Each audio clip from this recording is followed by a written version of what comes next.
from our grasp.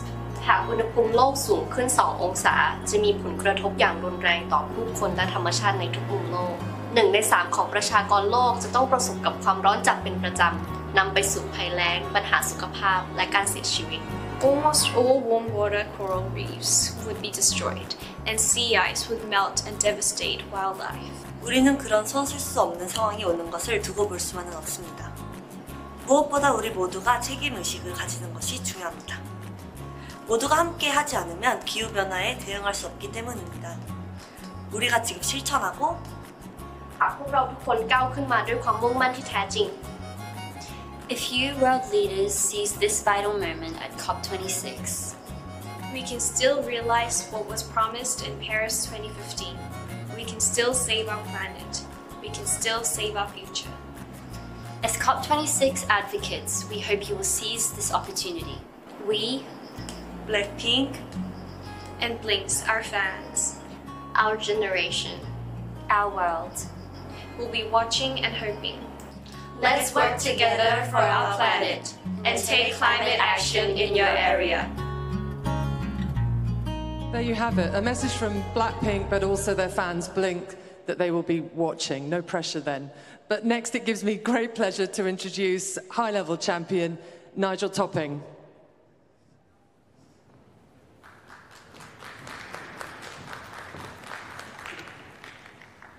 Thank you, Allegra. Before we start the high-level segment, I'd like to welcome some leading non-state actor voices on stage to showcase the actions already underway to advance a transformative resilience in vulnerable communities. We're going to hear from Selina Leem, climate warrior and poet from the Marshall Islands, from Jean Leon, the president of the Caribbean Development Bank, and from Brian Moynihan, the CEO of Bank of America, on financing a catalytic transition in small island developing states. And to start, it's my pleasure to introduce Celine Leem, climate warrior and poet from the Marshall Islands. Celine, over to you.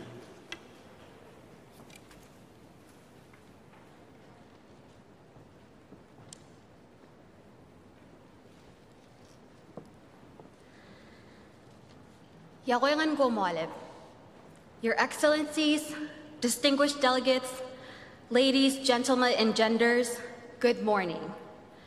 As you have recognized, our large ocean nation and the late great Tony de Bruym made an outsized contribution to making the Paris Agreement a reality. Here in Glasgow, we expect again for the High Ambition Coalition to ensure that the world delivers fully on the promise of Paris. In the eye of the climate crisis, which affects every aspect of the Marshallese way of life and livelihoods, we must tackle this alongside other challenges like unemployment, poverty, and health concerns. Education and indigenous knowledge are the first step to addressing these challenges. An example of this is through the ZIZ-funded initiative with One Island in Mayal, which uses our traditional canoe designs for developing new forms of sustainable sea transportation.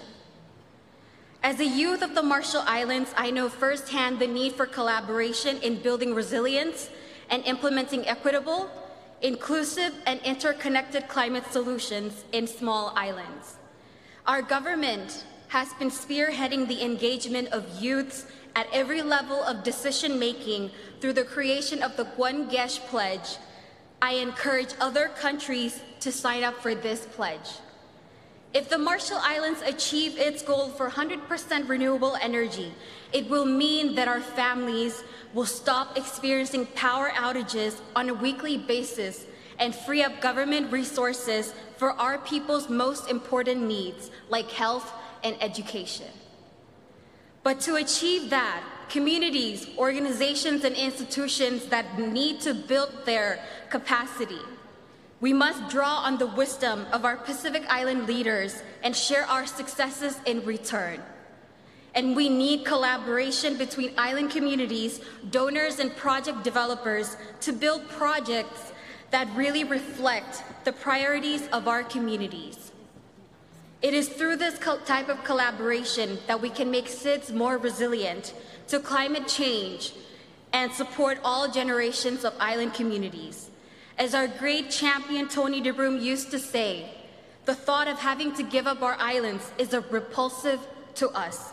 But if we save the Marshall Islands, we will save the world. I would like to now welcome the President of the Caribbean Development Bank, Jean Leon. Komortada.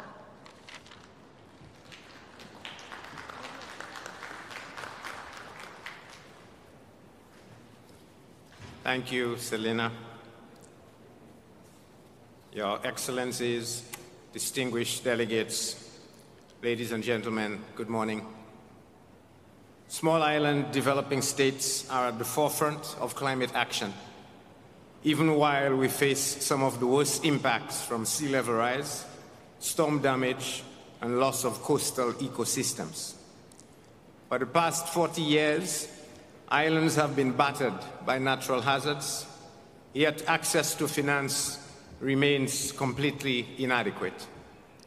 To better finance our development needs, we need to address economic recovery, climate action, and human welfare.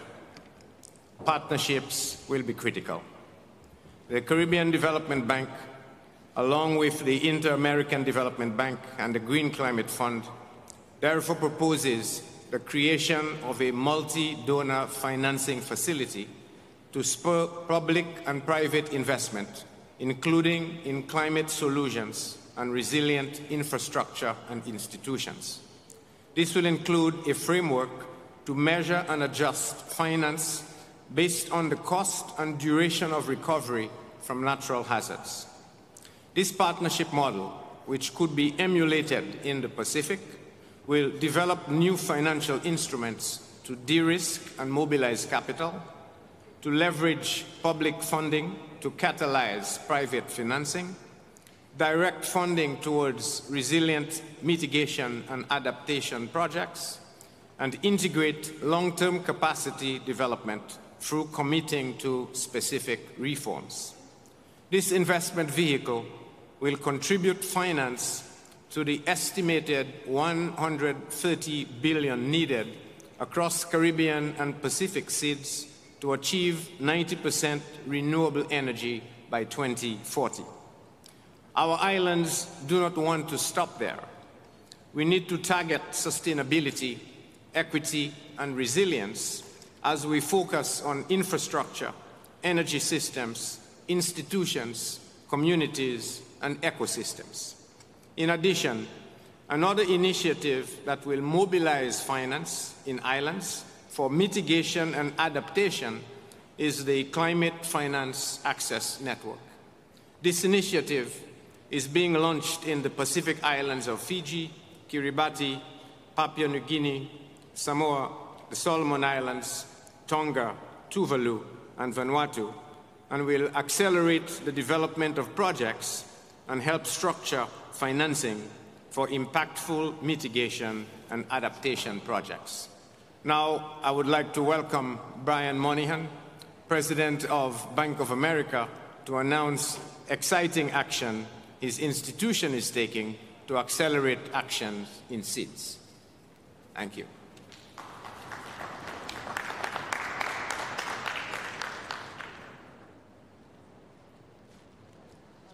Thank you, Dr. Leon. Your Excellencies, distinguished delegates, ladies and gentlemen, good morning. It's an honor to be here on behalf of my 200,000 teammates at Bank of America. Our company is working to help drive the transition to a low-carbon, sustainable future we all want.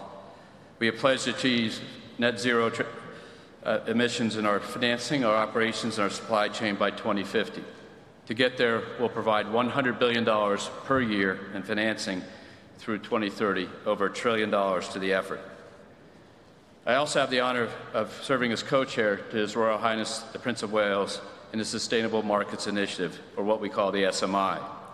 The SMI is a private sector-led effort to accelerate the transition to a low-carbon economy. It's a coalition of the willing, 200 CEOs, to helping mobilize transitional capital for key projects and geographies. One of the areas of focus for the SMI are the small island developing states. Exposure to environmental and social risk factors, as my colleagues have talked about, combined with insufficient access to capital, makes these regions some of the most vulnerable in our world today. Working through the SMI and the Glasgow Financial Alliance for Net Zero, GFANZ, Bank of America is deploying its human and financial capital to help these nations to a cleaner, more sustainable future. I'd like to share an example of a project that we're working on right now. This is mobilizing private sector capital in creative ways. We're working with one of the largest clean energy developers in the regions to support the development of a multi-gigawatt pipeline. This project goes across all different types of activity, wind, solar, and EV charging stations to the Caribbean states and Latin America, with a focus on the citizen nations, where approximately 800 megawatts of development capacity has been identified to be deployed. We're making this type of financing diversified across multiple clean technologies and multiple countries, which helps us deliver scale, flexibility, and cost efficiency out of the box. Our aim is to build awareness and momentum behind this and other initiatives which can deepen private sector involvement. The public sector, the MDIs, the DFIs, and the MDBs can all play a role by helping enable the flow of capital. That includes lowering barriers of entry for international developers and financial institutions. At the end of the day, it will take all of us, governments, companies, investors, and consumers, working together so we can benefit from a just transition to a sustainable economy. We have to do this while we afford access to everyone for clean, affordable energy, to maintain economic growth and development during this transition, and this project helps do that. Bank of America is committed to helping this effort, and we'll hope you will join us in a global effort to make this happen. Thank you, and this concludes our interlude.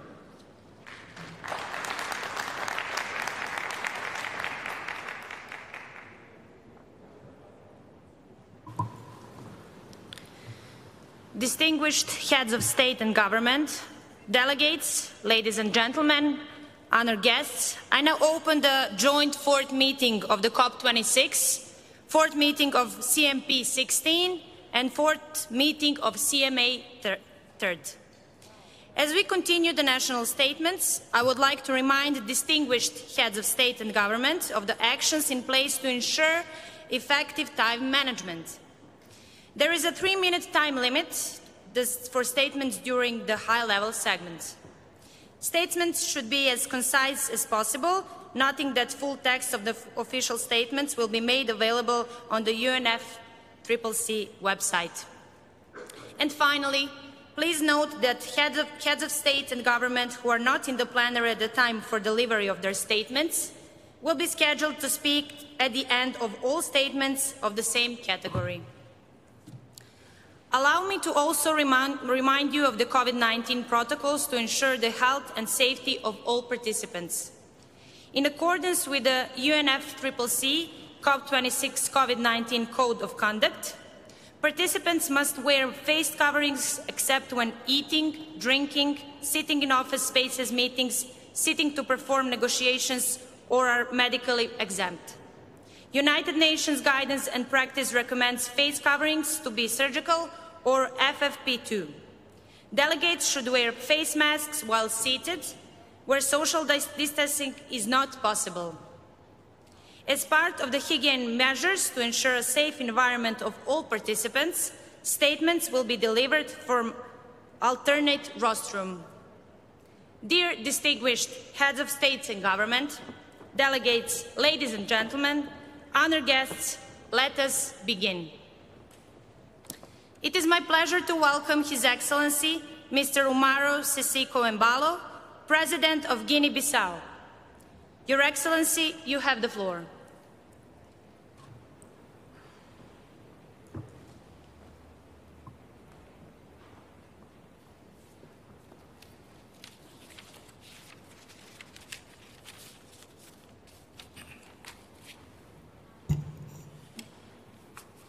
Muito obrigado.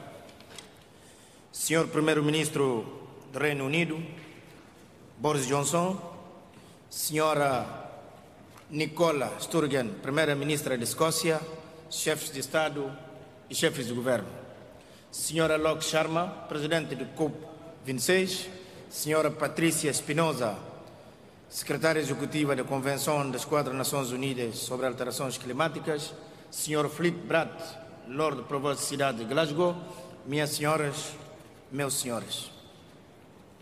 A recuperação econômica pós-Covid-19 deve ser socialmente justa, ambientalmente sustentável, resiliente e neutra em termos de clima para atingir as metas ambiciosas de Acordo de Paris e sobre o novo regime climático da Agenda 2030 das Nações Unidas. Desde Paris, na COP26, em 2015, muitas coisas já mudaram, exigindo mais responsabilidades e compromissos sérios de todos e para juntos enfrentarmos e adaptar resilientemente a essa realidade climáticas socioeconômicos de uma reforma sustentável. Os nossos desafios globais, a necessidade de aumentarmos as nossas ambições em termos de mitigação de gases com efeito de estufa e promover os dois dos outros pilares, nomeadamente e finanças de adaptação, se tornam ainda mais urgentes. E assim, os países desenvolvidos e as economias desenvolvidas devem liderar este processo, estabelecendo metas claras e ambiciosas para atingir emissões líquidas zero, ou seja, neutralidade carbônica até 2050. Minhas senhoras e meus senhores, gostaria de aproveitar esta importante ocasião em que mais uma vez nos reunimos para repensar o futuro do nosso planeta e da nossa própria existência e para enaltecer que o meu país, Guiné-Bissau, um país altamente ameaçado pela subida de nível do mar, erosão costeira, entre os outros riscos ligados a alterações climáticas e com inúmeras vulnerabilidades extremas por ser um país africano, um país menos avançado e um pequeno estado insular em desenvolvimento, é que participa apenas de forma insignificante nas emissões globais de gases com efeito de estufa. E na sua contribuição nacional, determinada e atualizada, está bem patente o seu compromisso com uma meta quantificada de redução de emissões que cobre os principais setores, ou seja, a agricultura, floresta, nos usos de solo, a fulo, energias e resíduos. E isso acresce uma outra meta ambiciosa de reduções nas emissões de gases com efeito de estufa, ou seja, de menos de 30% até 2030, comparação com o cenário de referência. Ainda nesta senda de combate a alterações climáticas, de a figura importante se referir em um objetivo incondicional com recursos próprios do país, visando a redução das emissões em menos de 10% até 2030, face ao cenário de referência. Minhas senhoras e meus senhores, a crise da pandemia de Covid-19 não deve inviabilizar a agenda do financiamento do clima e para a África. O Fundo Verde, confiável para a adaptação, e assim como a promoção desses três pilares, a ambição de adaptações e finanças se tornam ainda mais importante e é necessária uma resposta multilateral, mais gradual e em grande escala para enfrentar a crise climática, tendo o alinhamento do fluxo financeiro no centro das nossas atenções. Devemos chegar a um acordo sobre a aplicação do artigo 6º do Acordo de Paris e sobre uma arquitetura financeira de busca de financiamentos climáticos a longo prazo, sem esquecer de que para melhor implementação do mandato de COP para a agricultura deve-se relembrar da forte ligação da agricultura, finanças para a adaptação. E para tal, devemos sair de Glasgow comprometidos de manter contínuo o engajamento financeiro, principalmente por parte dos maiores emissores, para que cada um possa fazer a sua parte, a fim de garantirmos um planeta mais saudável para as gerações vindouras. E para terminar, reafirmo solenemente o engajamento da Guiné-Bissau no âmbito da Convenção de Quadro das Nações Unidas sobre alterações climáticas e na implementação dos objetivos fixados no Acordo de Paris sobre o novo regime climático, como passo essencial na luta contra as alterações climáticas, de aumentar ambições e ações progressivamente a nível nacional, subnacional e coletiva das futuras contribuições nacionais. Muito obrigado e bem-aja. Thank you, Your Excellency. It is my pleasure to welcome His Serene Highness Prince Albert II of Monaco.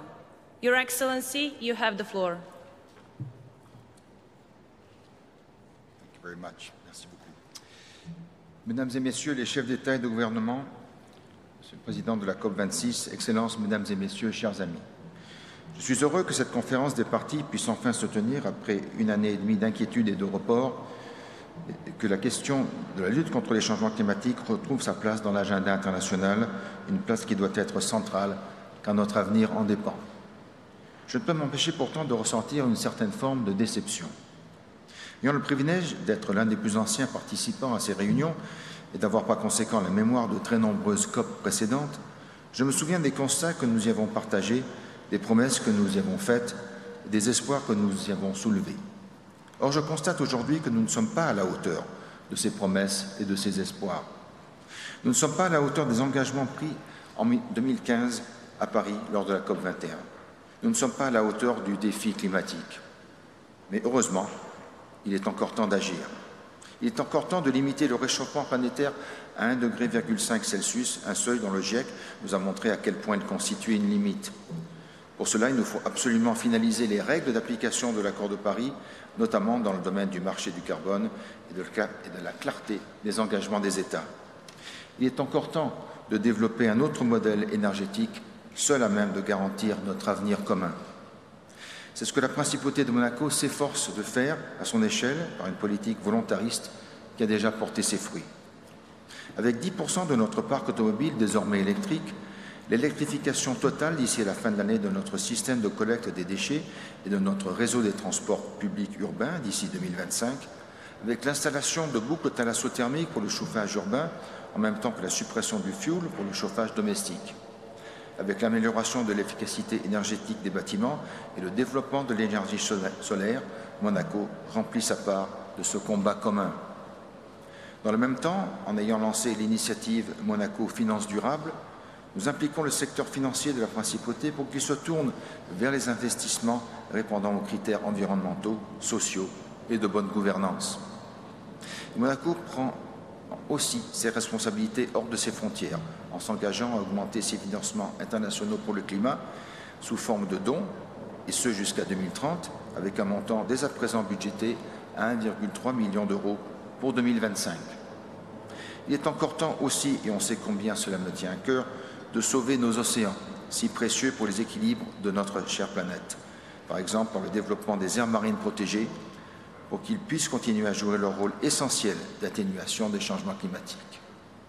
Comme le GIEC et l'IPBES l'ont montré dans leur rapport commun, et comme l'a souligné le dernier atelier scientifique sur l'acidification des océans organisé à Monaco, des solutions basées sur la nature permettent de protéger le climat et les écosystèmes, tout en offrant de nombreux bénéfices pour les communautés locales. Les solutions existent donc, protectrices de la nature et porteuses de progrès pour les hommes. Il nous faut aujourd'hui les développer ensemble, dans nos pays et au-delà, dans toutes les mers du monde. C'est ainsi, et seulement ainsi, que nous pourrons être fidèles aux engagements de l'accord de Paris et notre devoir vis-à-vis des générations futures, et surtout fidèles à nous-mêmes. C'est ici, à Glasgow, que doit se décider notre futur, un futur plus durable, plus équitable, sur une planète en bonne santé. The place is Glasgow, the time is now. Thank you very much. Merci beaucoup. Thank you, Your Highness. It is my pleasure to welcome His Excellency, Mr. Guillermo Lasso Mendoza, President of Ecuador. Your Excellency, you have the floor.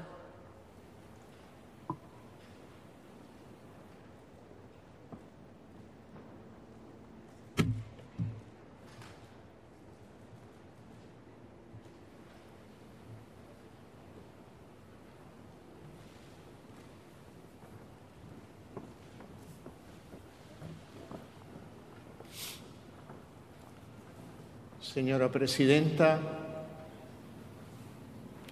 Sus Altezas Reales, Excelencias, amigos todos. El planeta y su sistema climático están en crisis.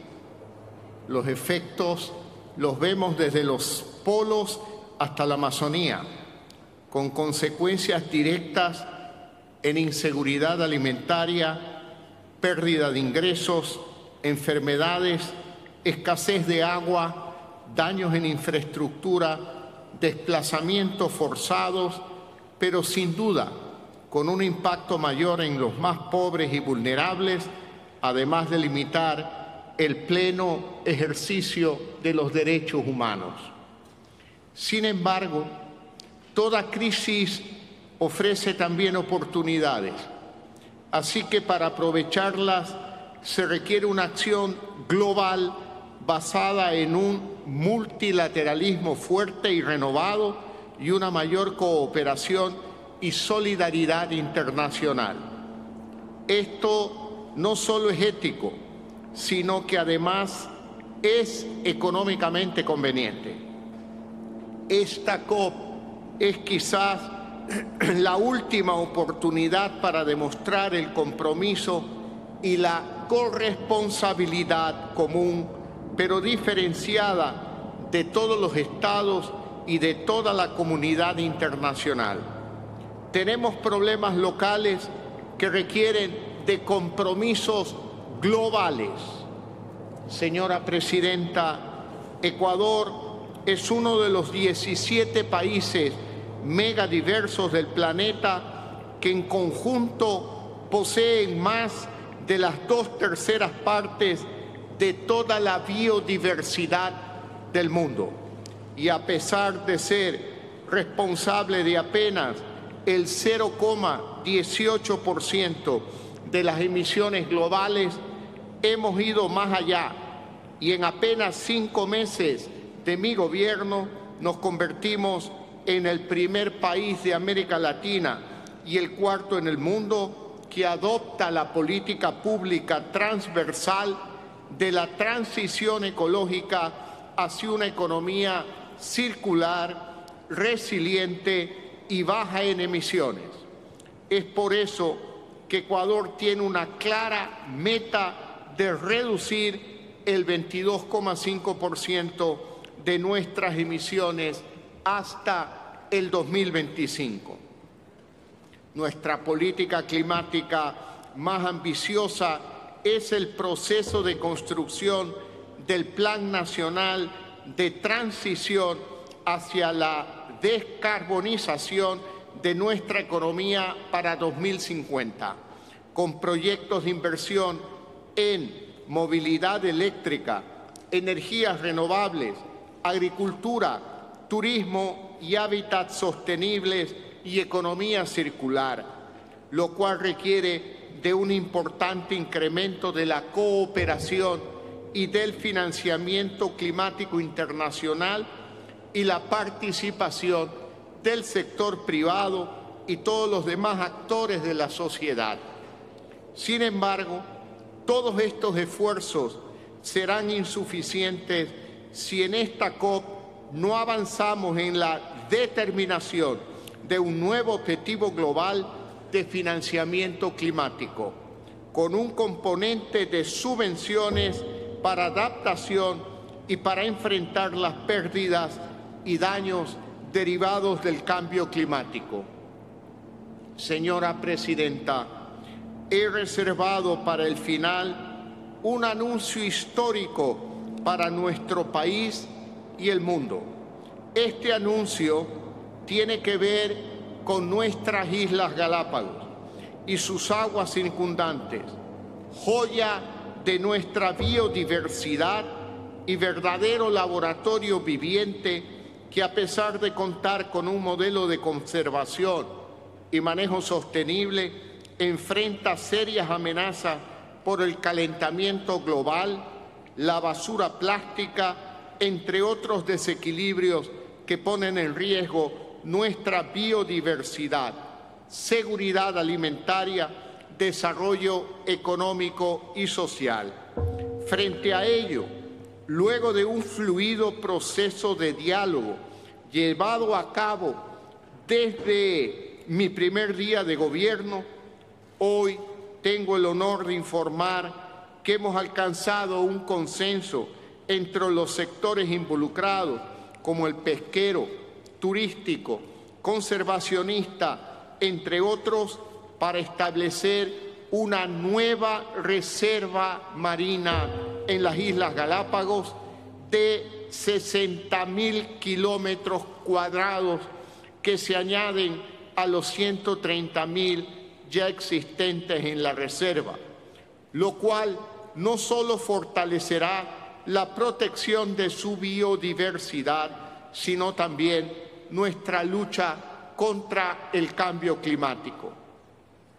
Esta declaración histórica es un ejemplo innovador para el mundo sobre cómo implementar el Acuerdo de París en sinergia con otros compromisos, además de contribuir al cumplimiento de nuestra promesa de proteger al menos el 30% de los océanos para el 2030 y fortalecer el nuevo marco global sobre biodiversidad, la lucha contra la contaminación por plásticos, el crecimiento de la biomasa de especies dentro y fuera del área protegida y el incremento de la productividad de la actividad pesquera artesanal e industrial. Señora Presidenta, de lo que hagamos en esta conferencia depende el futuro de la humanidad. El Ecuador reconoce desde su Constitución los derechos de la naturaleza. Invito a todos los líderes mundiales a tener la decisión para pasar del discurso a la acción. Declaremos globalmente los derechos de la naturaleza, incluyéndolos en cada una de sus constituciones. Aprovechemos esta oportunidad única para apoyar la transición ecológica planetaria y caminemos juntos hacia una verdadera justicia climática y ambiental. Muchas gracias, señora Presidenta. Gracias a todos ustedes por la atención a nuestro anuncio. Thank you, Your Excellency. It is my great pleasure to welcome my President, His Excellency, Mr. Aleksandar Vučić, President of Serbia. Your Excellency, you have the floor.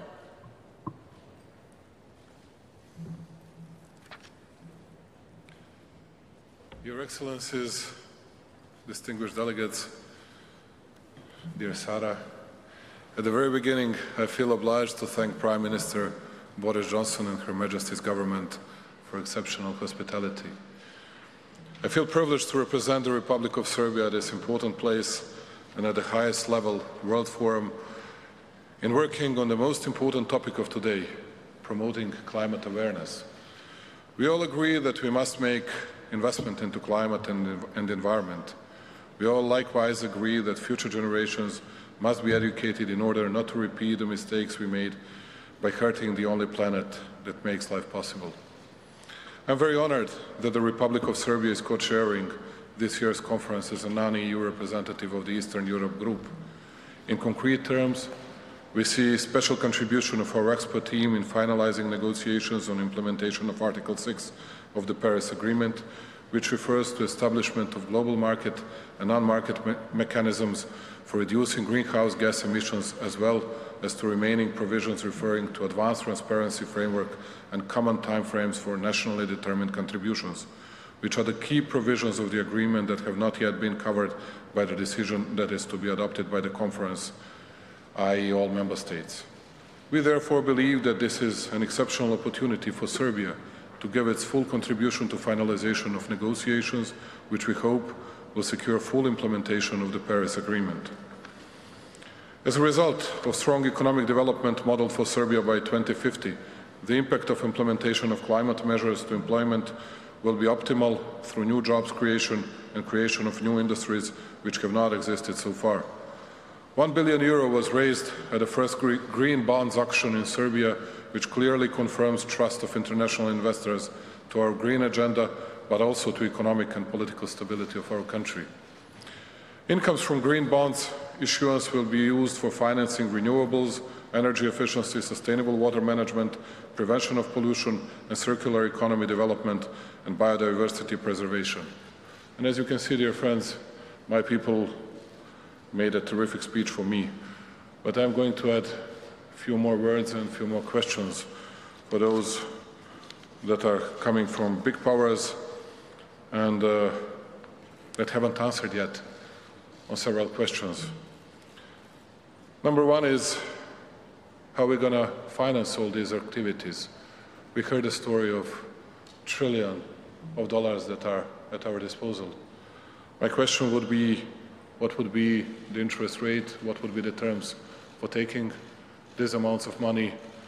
And actually, how are we going to tackle that issue? Number two, how are we going to treat nuclear power plants? Are we going to shut them all, or we are going to build them more? Then, how are we going to build more renewables if we already started endorsing populist movements against wind parks, new hydropower plants, and are we going to put in jeopardy the level of our public debt to GDP ratio if we raise huge amounts of money? How are we going to treat natural gas, and how are we going to secure decent prices of natural gas, electricity power as well?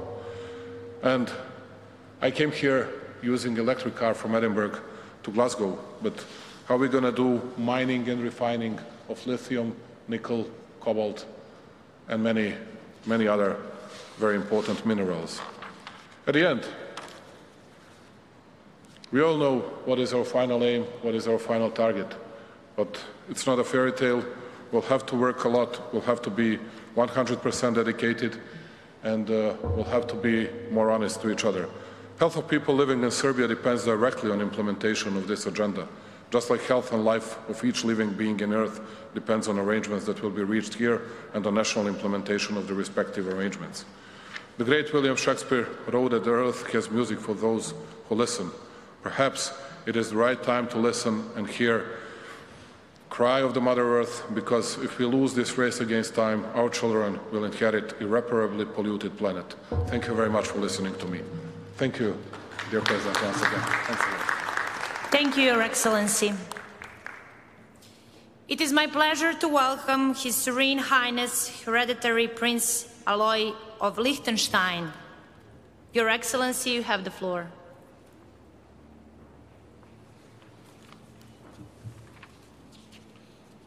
Dear Mrs. President, Excellencies, ladies and gentlemen, let me start by expressing my gratitude to the government of the United Kingdom for their huge efforts to welcome all of us in Glasgow and to assure the continuity of international climate diplomacy at times of global pandemic.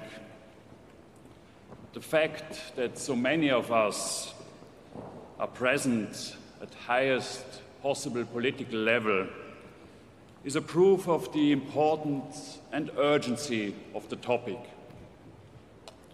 Our meeting today is much more than just a conference about climate change. It is a conference about the future of our planet, the future of our states and of mankind.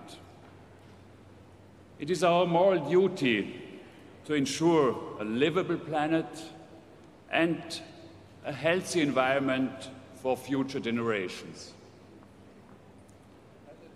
Every state can and must contribute, and so does Liechtenstein. We recognize the urgent need to protect biodiversity and to take early action to reduce vulnerability to the massive effects of climate change. Liechtenstein therefore supports the Glasgow Leaders' Declaration on Forest and Land Use. Excellencies, ladies and gentlemen, some of us have argued that reducing greenhouse gas emissions while achieving economic and social well-being is incompatible. Liechtenstein can serve as an example to prove the opposite. Since 1990, our population has grown by more than 1/3, and our GDP has more than quadrupled. Nevertheless, Liechtenstein will achieve the Kyoto target 2020 and reduce its greenhouse gas emissions to the level well below those of 1990. Greenhouse gas emissions per capita are among the lowest in Europe, despite the fact that Liechtenstein is one of the most industrialized countries in the world. It is therefore possible to decouple economic growth from greenhouse gas emissions. Excellencies, ladies and gentlemen, to make this happen, consistent investment in innovative technologies, to boost renewable energies and to increase energy efficiency is essential. However, we need to go beyond those achievements. Liechtenstein is committed to achieve net zero emissions by 2050 and supports the developing countries in their effort to improve mitigation actions and adaptation to climate change. Supporting the Green Climate Fund is a key element of our financial engagement. And the government is committed to further increase climate finance for next year with a focus on the humanitarian sector. In that sense, I urge all states to increase our ambitions and follow through with implementation. I thank you. Thank you, Your Highness. It is my pleasure to welcome His Excellency Mr. Sadir Zaparov, President of Kyrgyzstan. Your Excellency, you have the floor.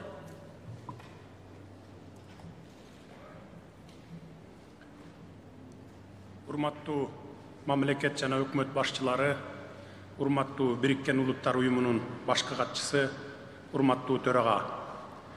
Сөзүмдүн башында учурдагы пандемиялык кыйын кырдаалда конференция өткөрүп жаткандыгы үчүн Улуу Британия менен Италия өкмөттөрүнө ыраазычылык билдиремин. Бүгүн бүткүл дүйнө жүзү сыяктуу эле Кыргызстан Глазго саммитинин чечимдерин күтүп жатабыз. Акыркы жылдары өлкөбүздүн табияты жана калкыбыз климаттын өзгөрүүсүнүн терс кесепеттерин кадимкидей сезе баштады. Ошондуктан Кыргызстан Париж келишиминин духун жана максаттарын актай тургандыгын билдирип кетемин.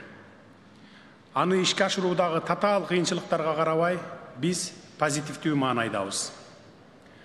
Климаттын өзгөрүүсүн басаңдатууга, глобалдык өнөктүккө, анын ичинде Кыргызстандын 2030 жылга чейинки улуттук аныкталган саясатынын алкагында жоопкерчиликтүү жана ар тараптуу катышууну улантабыз. Урматтуу делегация башчылары, Кыргызстан 2030 жылга парник газдарынын эмиссиясын 44%га кыскартуу максатын коюп жатабыз. Бүгүнкү күндө дүйнөлүк эмиссиянын түзүмүндө биздин өлкөнүн үлүшү анча чоң эмес. Болжол менен 0,3% түзөт. Ал эми эмиссиянын табияты өндүрүштүк эмес, адамдардын жашоосуна байланышкан. Башкача айтканда, антропогендик мүнөзгө ээ. Биздин эсептөөлөргө караганда, климаттын өзгөрүүсүнүн токтотууга багытталган орто мөөнөттүү шашылыш чараларды ишке ашыруу үчүн 7 миллиард ақш долларын талап кылат. 2050 жылга чейин Кыргызстан өнүгүүнүн жашыл платформасында көмүртексиз жетишүүгө аракет кылабыз. Биз табиатка зыян келтирбестен, өнөр жай тармагын жана турак жай коммуналдык секторун көмүртектик энергия булактарынан биринчи кезекте көмүр жана мазутту колдонуудан арылтып, аны электр энергиясына толук өткөрүү үчүн кичи жана орто гидроэлектр станцияларын куруу боюнча долбоорлорду ишке ашырууну баштадык. Бүгүнкү күндө 10 чукул кичи жана орто гидроэлектр станциялары курулуп жатат. Айрымдары жакында эле ишке берилди, жарым-жартылайы келе жаткан жылдын акырына барып ишке киргизилет. Париж келишиминин духуна ылайык, мен өнүккөн өлкөлөрдүн инвесторлорун гидроэнергетикалык тармакта, анын ичинде мамлекеттик жеке өнөктөштүк принциптеринин негизинде өз ара пайдалуу кызматташууга чакырамын. Прогрессивдүү технологиялар, инновациялар жана ноу-хау болбосо, Кыргызстан үчүн пландаштырылган мөөнөттө жашыл экономикалык өсүшкө жана көмүртексиз жашоого жетүү кыйын болот. Буга байланыштуу бардык кызыктар тараптарды биринчи кезекте эл аралык көп тараптуу банктарды, климаттык фонддорду жана корпорацияларды биз менен тыгыз иштешүүгө чакырамын. Урматтуу айымдар жана мырзалар, Кыргызстан үчүн кылымдардан бери келе жаткан мөңгүлөрдү, суу ресурстарын жана улуу тоолорду климаттын өзгөрүүсүнөн гана эмес, экономикалык абийирсиз ишмердүүлүктөн сактап калуу өтө маанилүү. Тилекке каршы Кыргызстанда мындай прецеденттер бар. Ошондуктан мен дүйнөлүк коомчулукту мындай бизнес практикасына биргелешип каршы турууга чакырамын. Ыңгайлашуу программалары жана долбоорлору айыл чарба, суу ресурстары, энергетика, өнөр жай, өзгөчө кырдаалдар, калктын саламаттыгы, токойлор жана биотүрдүүлүк сыяктуу аялуу секторлордо ишке ашырылат. Биздин өлкөнүн 94% тоолор экенин эске алсак, алдыдагы иштердин масштабы биздин өлкөдө эбегейсиз зор. Аларды ишке ашыруу үчүн дээрлик 3 миллиард акш долларын талап кылат. Саммиттин урматтуу катышуучулары, климаттын өзгөрүүсүнүн терс таасирине байланыштуу мен айткан көйгөйлөр көп жагынан тоолуу өлкөлөргө мүнөздүү. Аларды чечүү үчүн өкмөттөргө, анын ичинде Кыргызстандын өкмөтүнө тышкы жардамдар зарыл. Буга байланыштуу биз Глазгонун чечимдерине муктаж, өнүгүп келе жаткан тоолуу өлкөлөр үчүн өзүнчө максаттуу каржылоону сунуштайбыз. Атап айтканда, биз мөңгүлөрдү, токойлорду жана биологиялык көптүрдүүлүктү сактоого, табигый кырсыктарга даярдыкты жакшыртууга, тоолуу айылдарга да жашаган жамааттарга, айрыкча аялдарга жана балдарга социалдык экономикалык колдоо көрсөтүүгө басым жасоо менен климаттын өзгөрүшүнө ыңгайлаштыруу боюнча максаттуу программаларды ишке ашыруу үчүн Бириккен Улуттар уюмунун калкасында атайын фонд түзүүнү сунуштайбыз. Узак жана кооз сүйлөгөндөрдүн доору өттү, максаттуу, ырааттуу жана натыйжалуу аракет кылууга убакыт келди. Сөзүмдүн соңунда биргелешкен аракеттер аркылуу гана көйгөйлөрүбүздү чече аларыбызды баса белгилегим келет. Көңүл бурганыңыздар үчүн рахмат.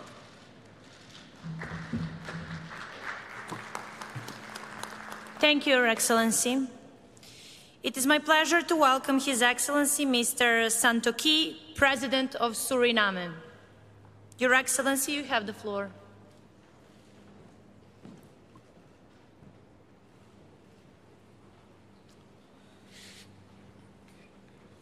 Thank you, Madam Chair. Leaders of the world, good morning. We have gathered again to demonstrate that collectively we can achieve and set out a path towards sustainable development. In doing so, we must be realistic, forward-looking, and balanced in our intentions.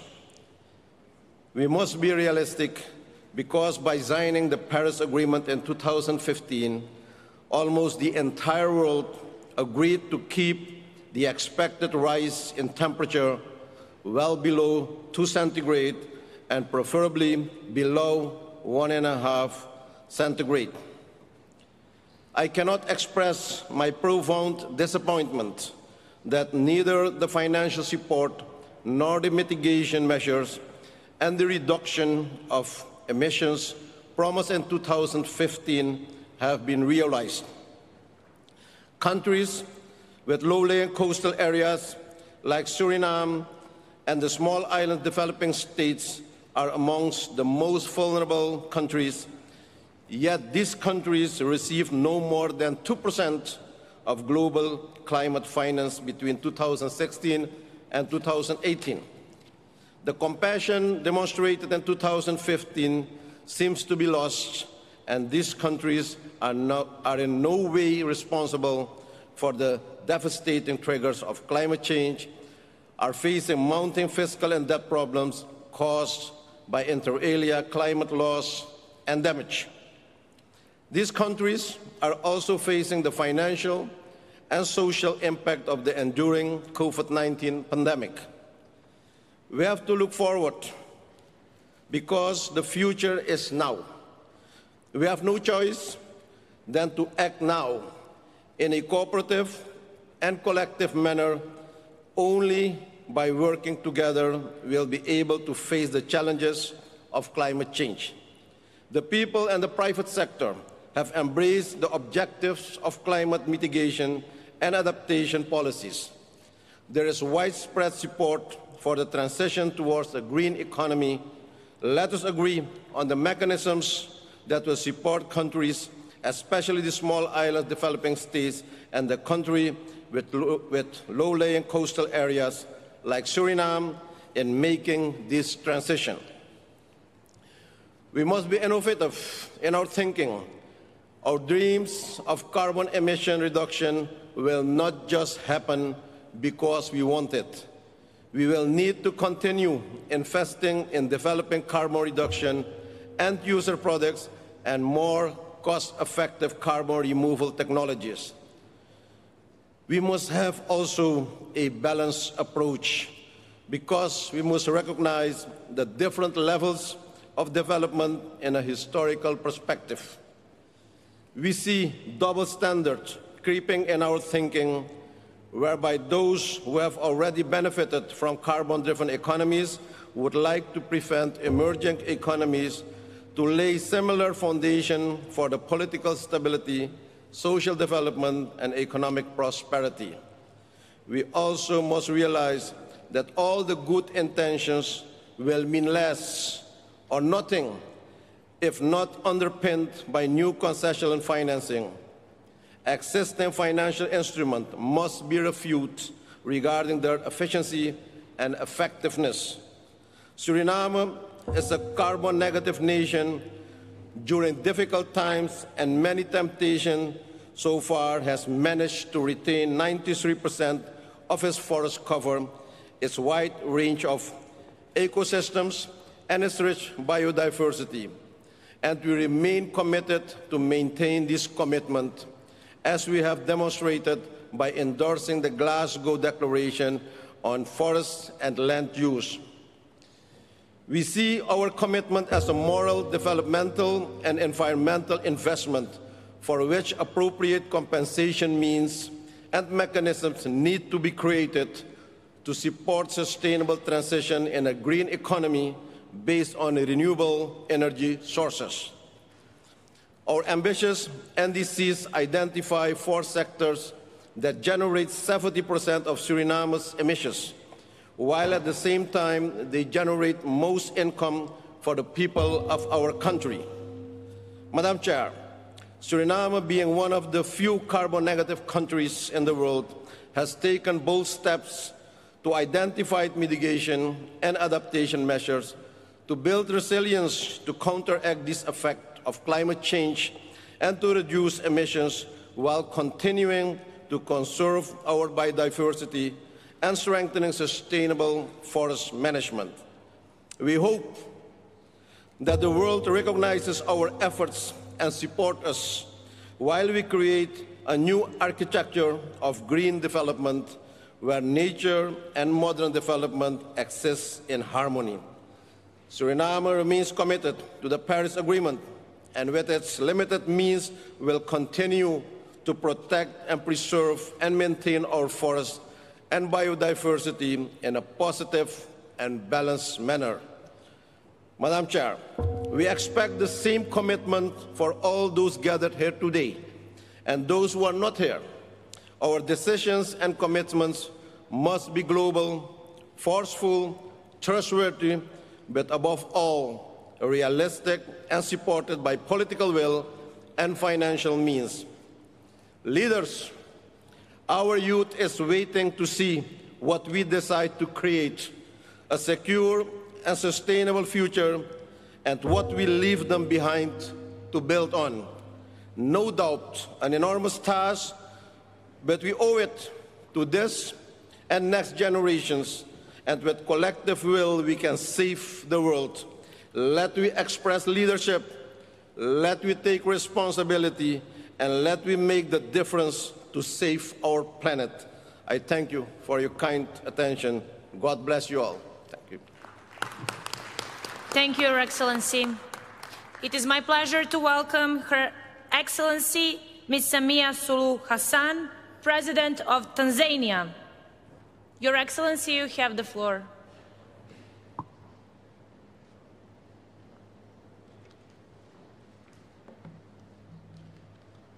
Your Excellency, President of COP26, it is with great pleasure and honor I take this podium to address the scourge of our time, the climate change.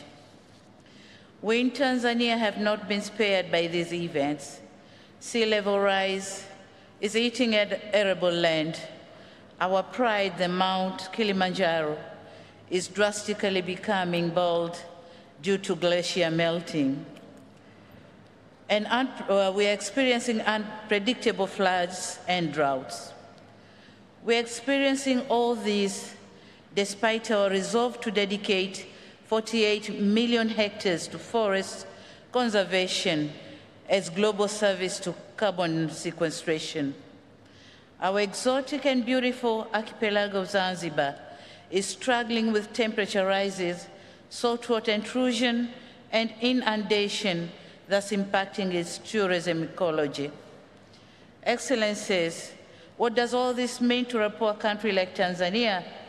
It means 30% of our GDP that comes from agriculture, forestry, and fisheries is not sustainable. Sadly, the big resolve and robust steps to combat causes and effects of climate change are still low-paced. The Paris goal of achieving 1.5 degrees Celsius is yet to be made, while more commitment are required. We in Tanzania are determined to take swift actions, as our inaction means risking our development agenda and prosperity. We have in place the National Climate Change Response Strategy and the National Determined Contributions aimed at reducing greenhouse gases emission economy-wide between 30 and 35 by 2030. On mitigation front, through hydro, geothermal, and solar, we have managed to increase power generation and thus increasing the access rate from 43% in 2017 to almost 70% in 2020. Our reforestation rate increased from 25 to 27 in 2020, with every year planting on average of 276 million trees. Excellencies, if we developing countries have shown such leadership, why large emitting countries are lagging behind? The IPCC AR6 has clearly explained the scope and magnitude of the climate change impacts. We know what is required, and we know that if the world will not act accordingly, the countries like ours with low adaptive capacity have no options but to brace for more devastating impacts. However, what we all ought to remember is when the drastic climate changes hit, it will choose no location, might or weak, poor or rich country. And so we call upon an urgent unlocking of a climate financing that will trigger planned targets and implementation of the NDC. The time to act is now. Thank you so much. Thank you, Your Excellency. It is my pleasure to welcome Her Excellency Ms. Zuzana Čaputova, President of Slovakia. Your Excellency, you have the floor.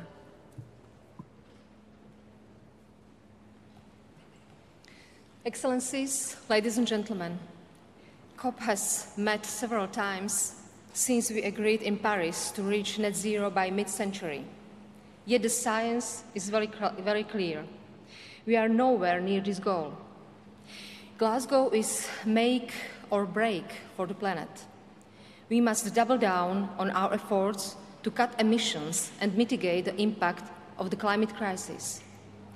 If we fail, the only thing to discuss at the future COPs will be the irreversible devastation of our planet and its habitats. This scenario is just about avoidable, but so far we seem to be failing to prevent it. The young generation understand this. In my own country, Slovakia, 42% of young people are very worried about the climate crisis. 73% think humanity has failed to